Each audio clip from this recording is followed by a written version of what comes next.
For Pacifica Radio, I'm Scott Horton. This is Anti-War Radio.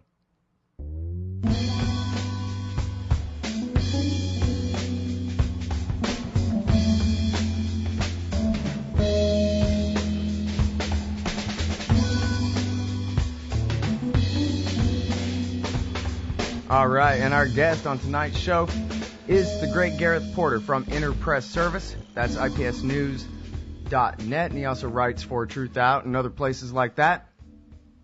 It's true, I interview him all the time, but it's only because he's the best. Welcome back to the show, Gareth. How are you? I'm good, thanks. Glad to be back on the show again, Scott. Well, I'm very happy to have you here. So, it's the end of the year.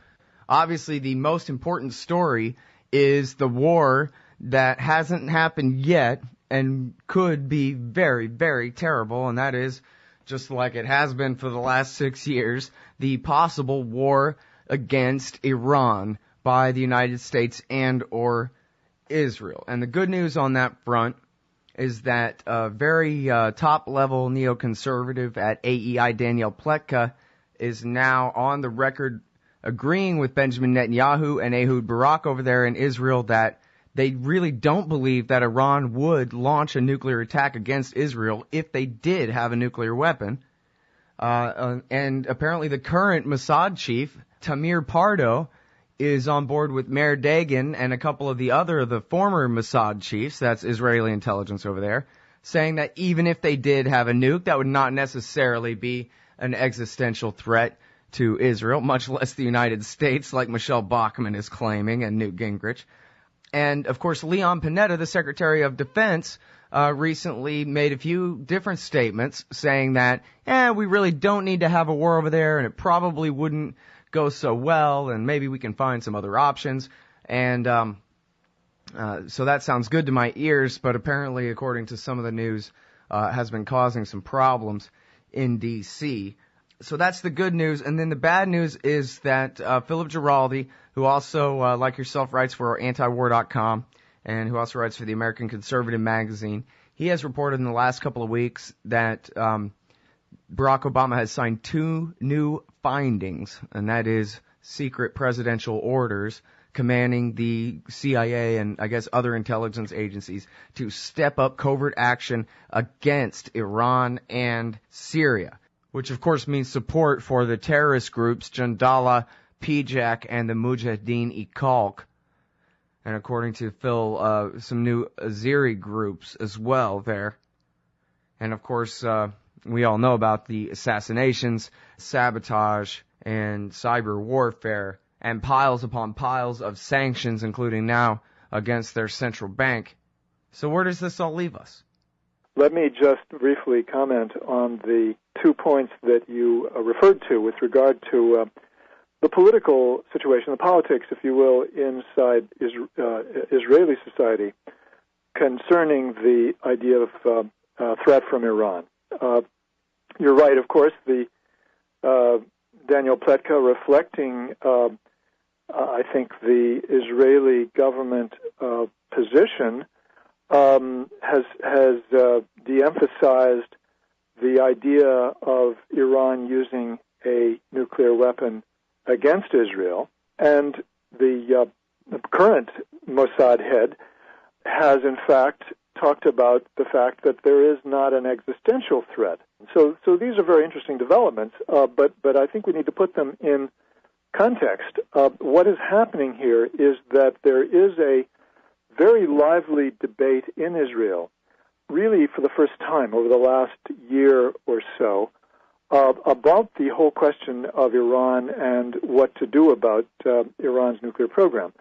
And there's a lot of pushback from professionals in the intelligence and in the military, intelligence community and the military in Israel, which I've written about in the past, but now they are going public and being much more outspoken in essentially addressing 2 things. One, the whole question of an existential threat. And it's not just the current Mossad chief who said, look, there's not really an existential threat. An existential threat would mean that Israel is going to have to go out of business, and that's not the case, so let's stop talking about that. In fact, a political decision has been made by the Netanyahu administration and by Defense Minister Ehud Barak some time ago not to use the term existential threat, or at least to de-emphasize it. I'm not saying that you'll never hear it from the lips of Netanyahu when he is in the United States or Europe, but in Israel, they want to de-emphasize this precisely because it is a double-edged sword. And to talk about an existential threat from Iran in Israel is to endanger the very support for a tough policy towards the Iranian nuclear program that Netanyahu obviously is trying to sell. What they're trying to do now is to minimize the sense of danger from a war against Iran, and by doing so to push back against the criticisms that have been made now by the former head of Mossad, Meir Dagan, who stepped down September 2010, and in mid-2011 spoke out really for the first time in his first public appearance. He made some very provocative statements, saying that an attack on Iran would be it's the stupidest idea he'd ever heard, and furthermore saying that Israel would be paralyzed. He may have said this later. He may have said it in a different appearance, but he's since said that Israel would be paralyzed by the response to an Israeli attack from Iran as well as Hezbollah in Lebanon. He was very explicit about the weight of the strikes that could be carried out by Iran through its missile program and by Hezbollah against Israeli society, and saying that it would be essentially a paralyzing response from Iran and its allies. So I think what you're seeing here now is a political debate in which they're finding that the idea of an existential threat is something that they want to de-emphasize. They want to talk about how Israel is capable of handling this threat, that there's not a problem that they can't handle, and therefore Barak himself has said, we're not going to talk about an existential threat anymore. He did that on Charlie Rose's show. So that, I think, is partly it's comforting to know that there's a big political debate, and the country's narrowly, it's closely divided.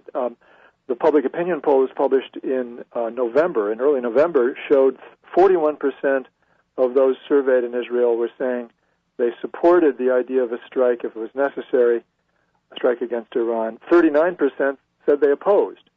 And even more interesting was the fact that 80% recognized or accepted the reality that the response by Iran would be very heavy, that there would be very strong counterattack by Iran and Hezbollah. So there's a sense of realism now in Israel, which I think was lacking before. But I'm afraid this does not do what is necessary to contain or to deter the Netanyahu-Barak duo from carrying out a strike if, in fact, they feel they can get away with it in terms of, actually carrying out an effective strike against the nuclear program in Iran, and also getting the United States to go along with it.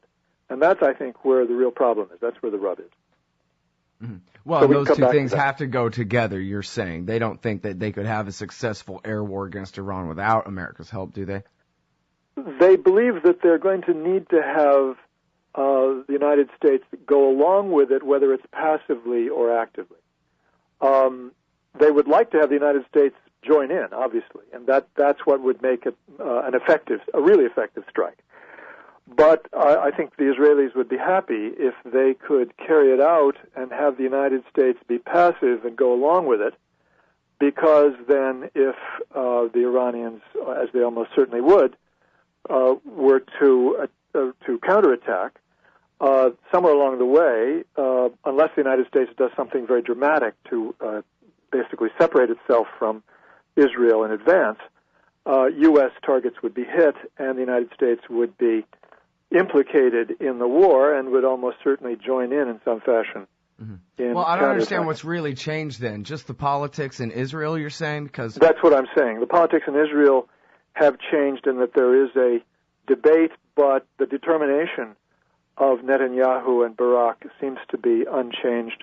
If anything, they have become even more determined, according to one Israeli account. Those people who've been in to talk to Barak and Netanyahu in 2011 were struck by what they called the messianic tone, in which privately Netanyahu talked about the Iranian nuclear program. So we really can't derive any comfort from what we know at this point about the situation in Israel. Well, and that sounds consistent with this new piece by Eli Lake in the Daily Beast, where he talks about just how uneasy the Israeli government is with the Obama administration. They say that they will bomb Iran before they let Iran get a nuclear weapon, presuming they ever made the decision to go ahead and begin trying to make one. But we don't really trust them. And how can we really trust Obama to start a war with Iran like he promises? And that makes a great premise going into the presidential campaign with the likelihood that we'll have a hardcore anti-Iran hawk as the Republican nominee who will, no matter if Obama dropped hydrogen bombs on Tehran, Gingrich, Romney would still not be satisfied that he's tough enough on Iran, for at least for their campaigning purposes, This has to be part of Netanyahu's calculus at this point. The fact that the U.S. political system has become virtually a handmaiden of Israel in terms of the issue of what to do about Iran. The Republican Party has bought in almost completely, with Ron Paul being the signal exception to this generalization, has bought in completely to the idea that the United States should not only support Israel, but should actually join in and help Israel to bomb Iran's nuclear facilities, and even change the regime if we can do that. So this is a dream come true for Netanyahu, because if the Republicans were to be elected, obviously he could then expect to achieve what the Israelis, what his government certainly, as well as preceding governments, had hoped for all along, which was to have the United States be a partner in a war against Iran. And so that then clearly becomes a part of the strategy for Netanyahu going into 2012. He will certainly wait until midsummer or late summer to see if it looks like there's a tight race or the Republicans appear to be in a position to prevail in the presidential campaign, presidential elections of 2012. And if it does look positive in that regard, he will obviously withhold any attack against Iran so that he can wait and see if he can't get the ideal situation in 2013. If it does, in fact, seem that the Republicans cannot possibly win the election, then that would pose the question as to whether this would be the best time for Israel to attack during a presidential election. There's always option B, the rolling start, like in the Downing Street memos about Iraq. You just drum up a Persian Gulf of Tonkin incident, and you say that they started it.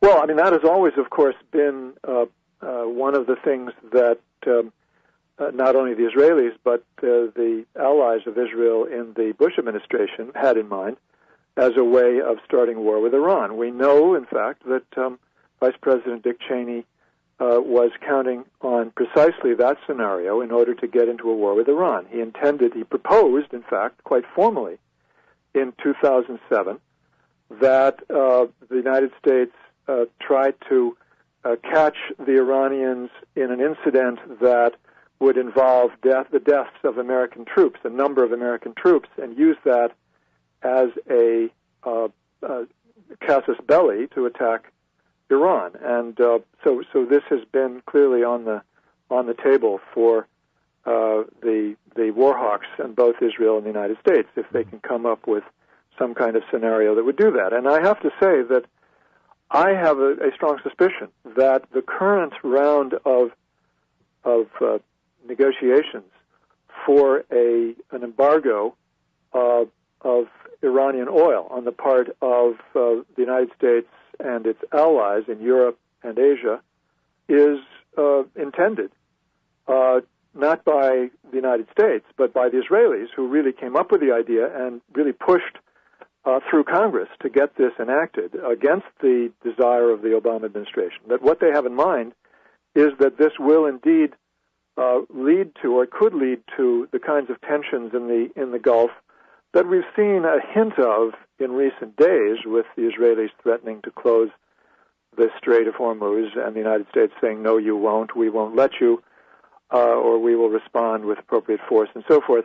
I don't think that was, in fact, a serious rising of tensions. I think the Iranians were simply saying this in order to dissuade people like the South Koreans and the Japanese from going ahead with any kind of agreement to reduce their purchase of Iranian oil. And they would do so by having a spike in the price of oil, convince those countries that any messing around with this would be a disaster economically. And I think they probably succeeded in doing that. But, well, as FDR, proved, I guess, at Pearl Harbor, you maneuver the other side into firing the first shot, and you can always tell the American people that yesterday was the first day in the history of the world, and that whatever it is that they did was the first move against us.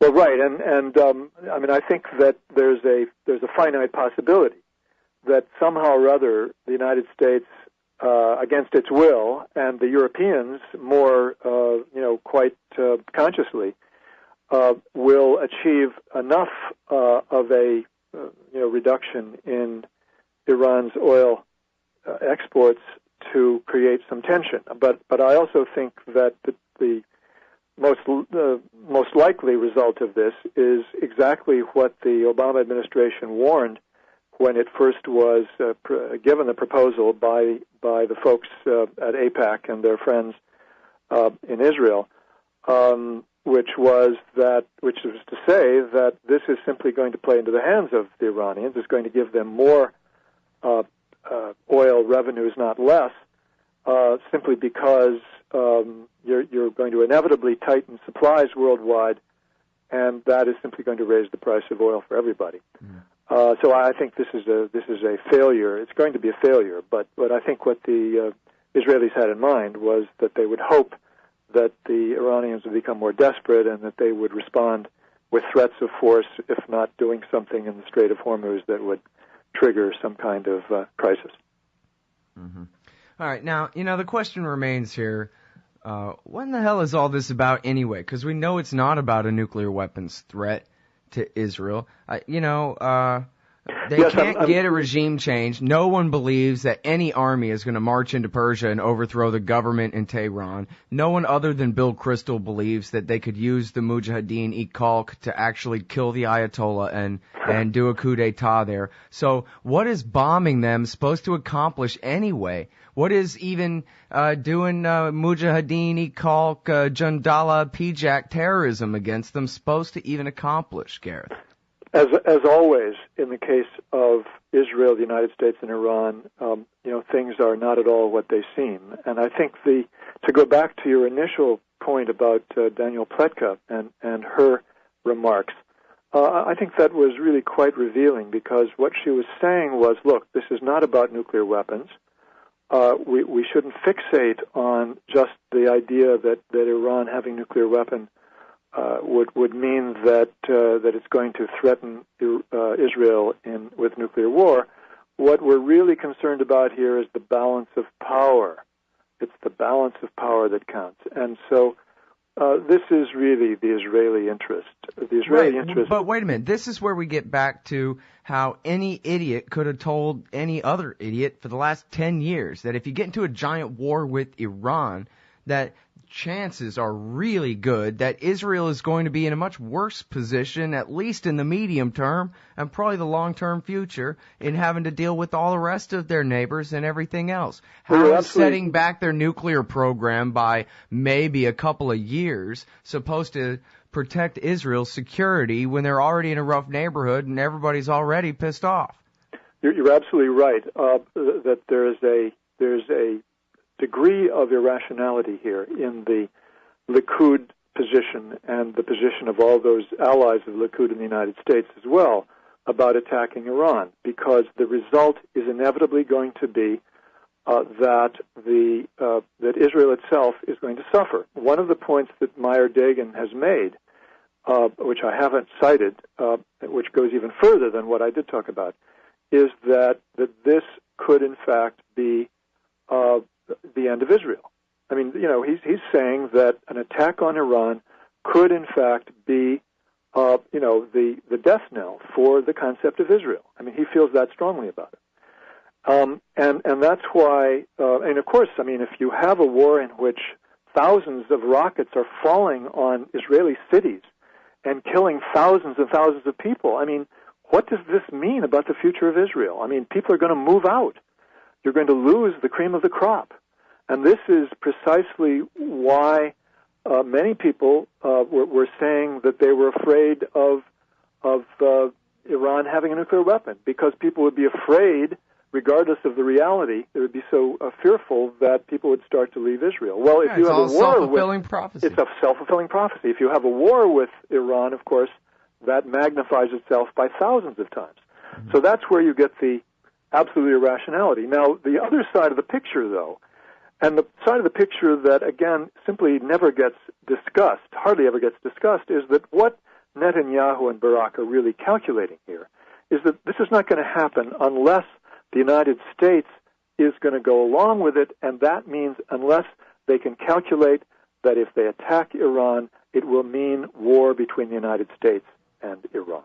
So what they're calculating is not simply an attack on the nuclear program, but an all-out attack on all sources of power in Iran. That means economic... Well, they don't really doubt Obama, do they? They don't really think he'd sit it out. Why don't they launch the war right now and try him? Well, I think they do doubt that. I think they're afraid that... well, first of all, let me be clear about this. I'm not really trying to double-dog dare him. I'm just saying. They know that Obama does not want to do it. But I think that the question is not whether he wants to do it, but whether his hand will be forced. And that's where I happen to believe that despite Netanyahu's hatred for Obama and his real doubt, his legitimate doubt, that Obama wants to defend Israel in a war with Iran, I think that he knows that the chances are that Obama will be forced to go along with it, that he does not have the political wherewithal, the political capital to say what needs to be said, which is that if Israel attacks Iran, the United States will be forced to divorce itself from Israel's security because it will mean that Israel is a threat to the peace of the world, and we cannot afford to have this happen. In other words, that there will be serious consequences for U.S.-Israeli relations. That's the only way that the United States can hope to seriously deter the Netanyahu government in regard to Iran. And the fact that you've heard nothing of the sort from the White House suggests to me that this is really the bottom line question that Netanyahu is weighing alongside all the rest of the issues that we've talked about. Mm-hmm. And I do suspect that in the middle of 2012, if the Republicans have not been able to make a go of it, if the Democrats are still in the lead, then it's not a close contest. That this is when you might see Netanyahu make his move. And this, of course, again, assumes that you will have a continuation of the wishy-washy position of the White House with regard to an attack on Iran. By wishy-washy, I mean, having Panetta say, "Oh, this is a terrible idea. We think that this is, has serious consequences," publicly, but nothing that is going to say that the United States will not countenance this. And in fact, we know that Obama privately told the chairman of the Joint Chiefs of Staff, the new chairman of the Joint Chiefs of Staff, General Dempsey, after Dempsey's trip to Israel, that the United States cannot control Israel. Israel is an independent country, and therefore they're going to do what they're going to do, which is, to my mind at least, evidence that the president is kind of in la-la land. I mean, he's imagining that somehow or other he can avoid the consequences of an Israeli attack on Iran, thinking that somehow if the United States has publicly said it's not in favor of an attack on Iran, that the Iranians are going to say, "Oh, I guess the Americans aren't really involved in this." And I think that's a sign that the White House simply has not come to grips with this. It does not have the sense of realism that's required by this really critical issue. All right. Now, very quickly, can you give me just a yes or no answer to the following question? Is it or is it not true that if people go to original.antiwar.com/Porter, they could find articles debunking the so-called terror plot against the Saudi ambassador, debunking the recent IAEA report where they just went through Mohammed al-Baradei's garbage and put together a bunch of nonsense, debunking the recent claims that Iran now were the ones who launched the September 11th attacks against us? Is it or is it not the case? People can find all of these war party lies debunked in your archive at original.antiwar.com. Well, I have every reason to believe that the answer is yes to that question. Okay, good. Thank you. And then now can you tell me in a yes or no answer, I'm sure you saw Josh Rogan in Foreign Policy. I'm sure you know all the news coming in from Syria. Is it on in Syria a Libya-style regime change from the air? I don't know the answer to that. I certainly hope not. That would be a very, very serious mistake. I do believe that the Obama administration is aware of the serious dangers of trying to do a Libya in Syria. Well, that's what they said. At the same time, they said they're mulling over all their options and seeing what they could do. Even talking about a Chalabi-style, remember 1996, we'll just invade with 5,000 guys and overthrow Saddam that way. We'll just carve out a little safe zone and these kinds of things, which didn't work in 96. I'm certainly not going to say in advance that nothing of the sort can happen, but my God, I mean, this would be the craziest thing that this administration has done by far, 10 times crazier than anything that they've done so far. All right. Well, we got to leave it right there. Thank you so much for your time, as always, Gareth. Thanks for having me, Scott. Everybody, that is the heroic Gareth Porter, independent historian and journalist for Interpress Service. His brand new one is at truthout.org. Crackpot anti-Islam activists, serial fabricators, and the tale of Iran and 9/11. Thanks to everybody for listening. This has been Anti-War Radio. All the foreign policy archives of this and my other radio show can be found at antiwar.com/radio. See you next week.